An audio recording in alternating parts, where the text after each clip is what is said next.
Let's discuss Kepler's second law. In his second law, he said that the line that joins the sun and any planet sweeps out equal area in equal time intervals.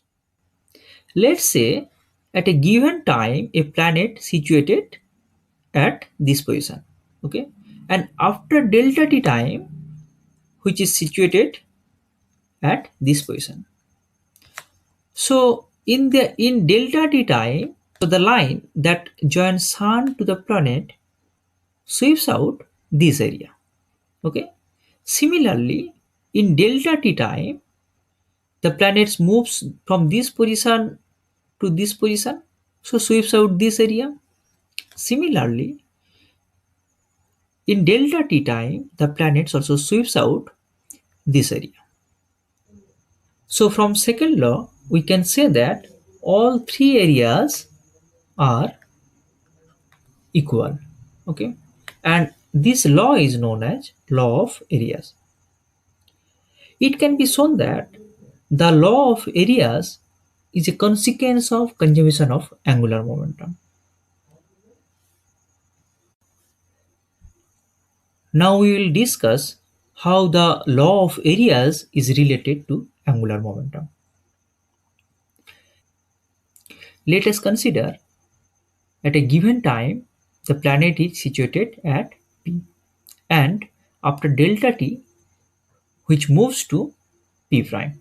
Okay, so in delta t time it covers this much area SP prime, the sea green area.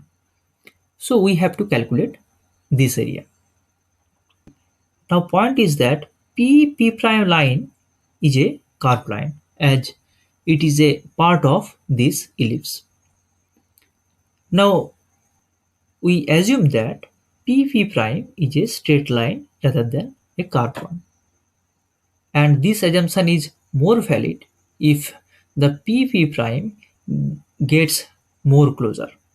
Okay, let's calculate this sea green area. That is the area of the triangle SPP prime, the triangle SPP prime. This is equal to, let's say, delta A equal to half into base into height.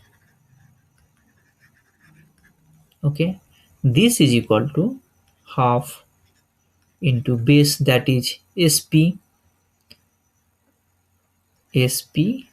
times the height, the perpendicular distance from P prime to the base SP. Okay, so this is equal to QP. Okay, so half into R into the height QP, that is equal to, if we break the velocity vector into two parts, radial and angular part, and if the angular part is v theta, then this height will be v theta times delta t. Okay,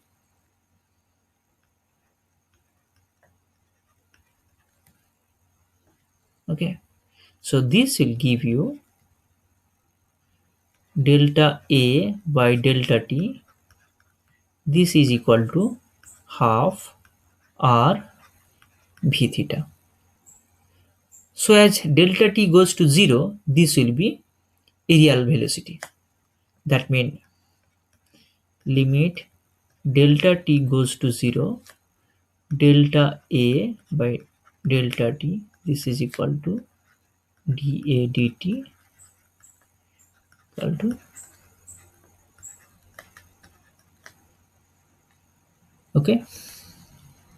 Now let us calculate the angular momentum of the planet about the sun.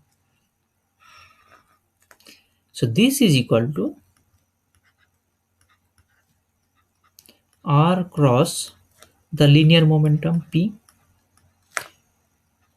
So r cross m times v. If we break into radial and angular part, so that will give you v r cap plus v theta cap. Okay, So r vector cross r cap, that will give you 0, and we are left with r cross theta cap m v theta.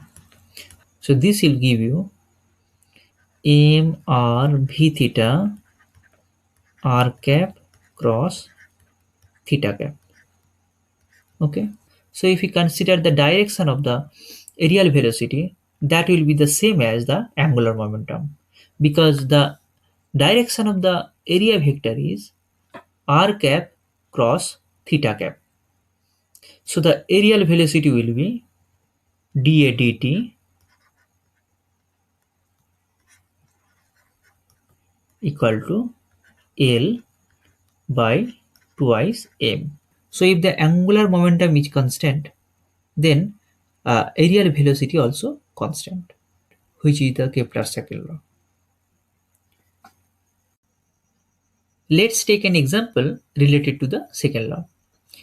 If the planet has the speed Vp at perihelion, then what is the speed at aphelion, where Rp and Ra are the perihelion and aphelion distance. Okay, let's draw a diagram. So the perihelion point, which is the closest point from the sun, so this is the perihelion point P, and which is the farthest point from the sun, that is the aphelion point A. Okay, so if the velocity, let's say planet is moving in this direction, so the velocity at P will be perpendicular to the radial direction, and here also the velocity will be perpendicular to the radial direction, but the opposite direction of the velocity at P point. So the magnitude of angular momentum at P, that is equal to LP equal to m rp into Vp. Vp is the velocity at P, and the velocity at A is Va. So the magnitude of angular momentum at A, that is equal to La equal to m Ra Va. From the conservation of angular momentum, we will have Lp equal to La. Okay, so this will give you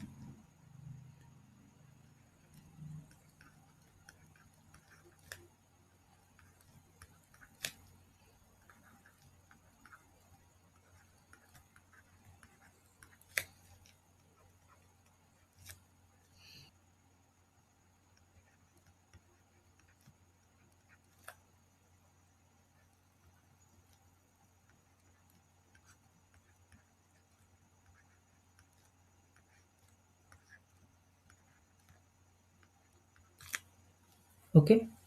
So the velocity at aphelion point will be Rp by Ra times the velocity at perihelion point. Okay, as we can see that the aphelion distance Ra is larger than the perihelion distance Rp, so this will be less than 1.